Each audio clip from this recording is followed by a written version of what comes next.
Well, that just happened. How's it going, guys? MWT here, Mr. SXU champ. Let's just go over what happened yesterday on day 4 of the NBA season. Well, let's go over it. But before we start, I need you guys to go down and subscribe to the channel. Make sure you hit that like button, share with your friends, get the community. I like what I'm seeing though. I'm seeing a lot of positive sort of stuff happening with the channel again. I'm at 154, so let's keep that going. Let's keep bumping that number up. Next goal is to get to 200. Let's do it, alright? So we got to talk about what happened in the NBA yesterday, and we're going to start off. I'm going to try to go through these as fast as I can. We're going to start off with Toronto versus Boston. Obviously, the Boston Celtics won that game, and yeah. So, yeah, Boston Celtics won 112 to 106. The box score is what we're after here. Toronto's big leader was Pascal Siakam again with 33 points, 8 rebounds, 2 assists. And for Boston, their big leader was actually 2 people. Jaylen Brown and Jason Tatum both had each 25 points. Jason Tatum had 25 points, 9 rebounds, 4 assists, and 3 steals, while Jaylen Brown had 25 points, 9 rebounds, 4 assists, and 2 blocks. So in this case, I give the edge to Jason Tatum as being Boston's best for that game. Looking at what happened in the game, they were pretty decent. Like Toronto had a 7-point lead in the fourth quarter, like 3 minutes in, but then Boston completely tore them apart and led by 6 at the end of the game. So pretty good game. It was pretty solid. That's what a game should always be. Should be close. So I think it was nice. I think it was a nice game, honestly. If I'm being honest with you guys. Next game we got to go over, Minnesota versus Charlotte. Obviously the Minnesota Timberwolves won that game. We had 121 to 99 was the final score. Let me break this down for you real simple. Minnesota's big leader, of course, the big cat, Karl Anthony Towns with 37 points, 15 rebounds, 8 assists, 4 steals, and 2 blocks. A great stat line, while Charlotte's big scorer was Devontae Graham off the bench with 24 points, 2 rebounds, 4 assists. Your bench player's doing better than you on the Charlotte Hornets. You got to consider something. Now, for Charlotte, they led by 15 midway through the first quarter, but then they blew it, let Minnesota come back and have a 45-point third quarter, and they were leading by 27 points going into the fourth, and then they never relinquished the lead. I mean, Charlotte's not making the playoffs anyways, so nah, they're not making the playoffs. I'll bet every dollar I got. Next game we got to go over Brooklyn Nets versus New York Knicks. Obviously, with Kyrie's home debut against the not home debut. What am I saying? More like his first win because the New York Knicks are trash. But it was definitely a game in which New York was definitely hating Brooklyn because they got Kyrie and KD when they were supposed to get them. Let's go on to the final box scores. Leading scorer for the New York Knicks, Alonzo Trier, off the bench with 22 points, 3 rebounds, 2 assists, 1 steal, and 1 block. Yeah, your bench player did better than most of the team. And then Kyrie Irving, obviously, for the Brooklyn Nets, who had the most points, 26 points, 2 rebounds, 5 assists, and 3 steals. He played a great game. Now, looking at the overall score right here, is actually going into the third quarter, some way through the third quarter, Brooklyn was up by 19, and then they blew the lead. And New York was up by 3 with 2 minutes left or something. And then Kyrie drained a go-ahead 3 to give them the lead forever. And then they won by 4. So 113-109, Brooklyn wins. And yeah, they're doing that. See, now they're starting to get into it. Now they're starting to get into that habit. I'd like to see more play from Jared Allen, honestly. Let's go on to my game, though. Remember, I believe I picked the Chicago Bulls to win this game. So, Bulls won 110-102. There's our win that we were looking for. They had a great game. Nonetheless, let's talk about why my guy, Zach LaVine, with 37 points, 6 rebounds, 4 assists, 3 steals, and 1 block, had an outstanding game. Throughout the entirety of it. Meanwhile, Memphis' leading scorer was Jaren Jackson Jr. with 23 points, 11 rebounds, 2 assists, 1 steal, and 1 block. Overall, pretty great game. Memphis led by 14 in the second quarter at some point, and then they blew it, and Chicago came back and won by 8. So, yeah, Chicago blew a 10-point lead going like 5 minutes into the fourth quarter on the first game they played, and all of a sudden they come back and win this game. Figure it out, man. Like, let's do this. Y'all got a chance to keep winning. Please, just help me out, Lord. Next game, Dallas Mavericks versus New Orleans Pelicans. Obviously, I believe I picked Dallas to win this game. And that's obviously what happened. 123-116 was the final score. Let me tell you something. I saw in the fourth quarter a shot go off by Luka Doncic. It was a step back 3, like James Harden. It was a high arcing step back 3. Like James Harden. He didn't get fouled like James Harden would have. But it was so high arcing, it hit the backboard and went right in. Went right into the basket. And I watched that shot go in. It was like in slow motion. It was like... And it just went right in. And I was like, Luka is a killer. Like, I can't believe that. Obviously, Dallas's highest scorer was Luka Doncic. 25 points, 10 rebounds, 10 assists. 2 steals. He had a 25-point triple-double. So, great for Dallas. They're doing really great. Meanwhile, of course, New Orleans' biggest scorer was Brandon Ingram at 25 points, 8 rebounds, 3 assists, and 3 blocks. Looking at the matchup right here, New Orleans was up by 16 points in the beginning of the second, and then they blew it. And Dallas led like 3 minutes into the second quarter. 3 minutes left in the second quarter and never gave up the lead. They had a 45-point second quarter. So it was 41-27 after the first quarter, and all of a sudden Dallas starts playing and it's 72-64.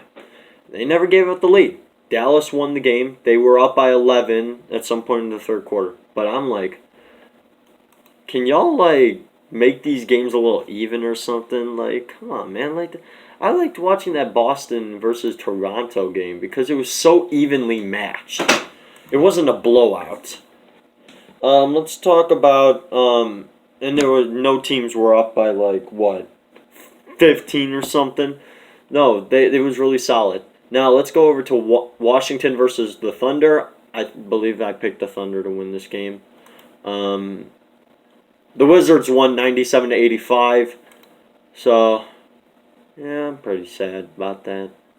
The Washington Wizards' main scorer, biggest scorer tonight, was obviously Thomas Bryant with 21 points, 11 rebounds, 2 assists, 2 steals, and 3 blocks. Surprised it wasn't Bradley Beal? Of course you were. Now for OKC, Shai Gilgeous-Alexander, who came from the Los Angeles Clippers, 28 points, 7 rebounds, 4 assists, 2 steals, and 3 blocks was their main scorer. Chris Paul only had 6 points. That's all I'm going to say. Looking at the matchup right here, actually, OKC was up by 8 points in the first quarter, and then they gave it up, and then Washington led by 14 later on in the fourth quarter. That was their biggest lead. And I believe they were... OKC tried to come back in the fourth quarter, but then Washington piled on a lot of points right there, and they won. So, OKC, you might as well tank, because there's no reason for you to keep trying to say you're competing. Like, you guys are not going to make the playoffs. Damian Lillard ended an entire franchise with 1 shot. That's all I'm going to say. Next, we're going to move on to Denver versus Phoenix. Now I got to say something. The fact that DeAndre Ayton got suspended because he was using diet tricks or something, and that was to help like flush out like steroids or something. That's what I heard. I don't condone that. I believe that's disgusting a little bit. Even if you said, I don't know how that got in there, well, then what is it? You were just using it for fun? That's dumb. That's dumb. Let me be honest with you for a second. If if you're a player getting paid millions and millions of dollars, that could honestly help a lot of people around the world. If you're a player in the NBA and in the rules it says to not smoke weed or do drugs. Don't you think you shouldn't do it? If you're getting paid millions of dollars, like these basketball players are getting paid, if you're getting $2.4 million, do you think in your heart of heart you shouldn't do drugs? For me, if I was in the NBA and I seen that, I'll be like, okay, then I won't do drugs. It's simple. It clicks in your mind. These NBA players don't get it because they think they're above the rules. And that's honestly the problem I have. That is honestly the problem that I have. I don't care. I don't care.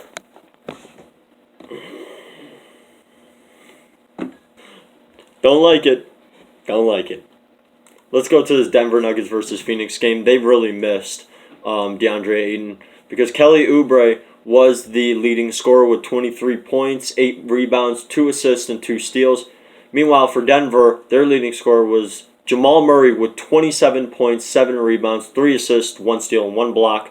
And the Nuggets won in overtime, 108-107. Phoenix blew a 14-point lead in the second quarter, and the Nuggets were up by 9 in the fourth.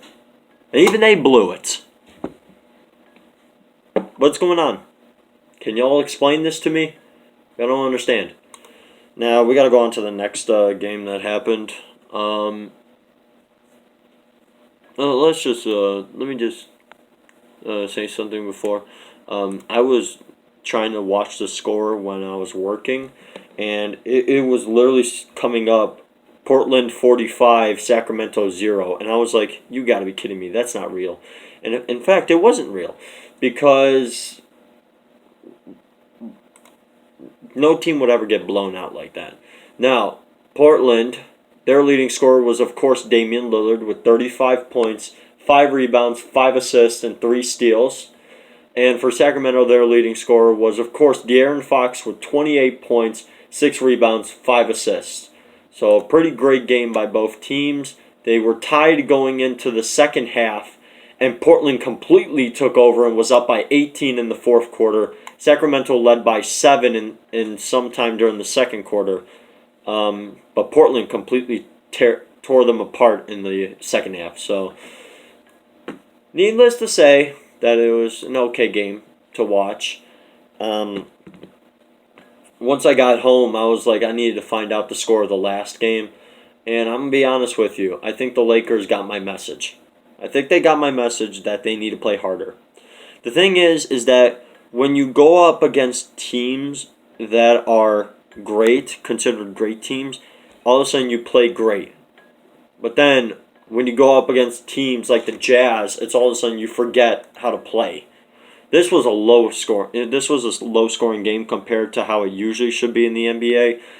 Lot of missed shots. Utah was 41.4% from the field. I don't believe that'll ever happen again for them. 32% from three-point range. I don't think that's ever going to happen again either. Utah's leading scorer, Donovan Mitchell, with 24 points.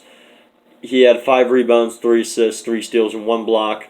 And Joe Ingles wasn't able to get it going. He played 28 minutes and wasn't given enough opportunity. So that kind of hurt them a little bit.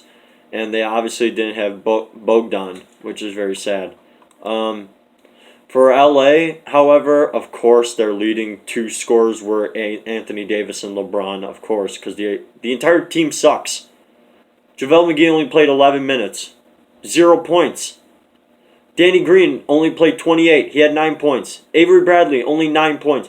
If your 2 main players are LeBron and AD, you cannot win a championship. I'm just going to be serious with you. Alex Caruso played 20 minutes off the bench, only had 2 points, wasn't given opportunities. How are you not going to give these players who need to develop an opportunity to play because you want to go through LeBron and AD? Seriously, you got to get other people involved before they think, well, you know what, I'm not getting an opportunity here to show off my talent. Why would I want to be here? Why would I want to be here? To win a championship? What championship? You got to work for it. And if you're not given an opportunity to work for it, then why be there? That's what's disgusting about this Lakers team. Bond with 32.7 rebounds, 10 assists, and 1 steal because he has to pad his stats. And let me go into this. The Jazz were up by 3 in the first quarter, and then the Lakers were up by 22 points in the fourth quarter. I don't know how it became a 9-point game at the end, but I'll leave it alone. So, I don't think these stats will ever happen again in a game. But I want to turn my attention to one player. I want to turn my attention to one player who I think should really be done in the NBA. Because he's disgusting. Why is KCP still allowed a job? Why is he still playing in the NBA? What does he do? 1 point in 20 minutes? What are you, Ben Simmons? He was 0 for 6 from the field, 0 for 2 from three-point range, and only hit 1 free throw. Had 2 rebounds, 1 assist, 2 steals, and 3 fouls. What does he do? It's like, think about it. Kostas Antetokounmpo didn't even play. Throw Kostas in there, Kostas Antetokounmpo, instead of Kentavious Caldwell-Pope. You get production. These guys just don't get an opportunity. And they're giving people who don't deserve the opportunity millions of dollars just to play for what? To be bad at basketball? It's ridiculous. Ridiculous. A lot of players are out there that didn't get drafted into the NBA, that aren't given an opportunity, are in the D League, in the G League, that aren't given an opportunity. But KCP got an opportunity, and apparently all he has to do is just be bad at basketball. It's disgusting. Fix it. Fix it. That's my rant. That's my rant on the NBA. That's why I don't like it. So, there goes my day. I gotta go to work in about 2 hours, so there goes my day. And I'll make sure to make a video tomorrow about the games that are happening tonight. There's 10 of them, so which means I'll have to do a short video again where I'll just recap the top players. One more time, make sure you go like the video like this video down below and subscribe to the channel. Please just punch that subscribe button. Share with your friends to get the community more, like grow the community a little bit more. I'm gonna do a poll. And it should pop up right now. I want you to tell me, do you think KCP should be allowed to keep his job in the NBA? And you know what? That should be very telling if you guys fill it out. So, yeah. Thanks guys for watching, and I guess I'm gonna be out. I gotta rest a little bit because I'm getting sick and tired of all this. So. Peace.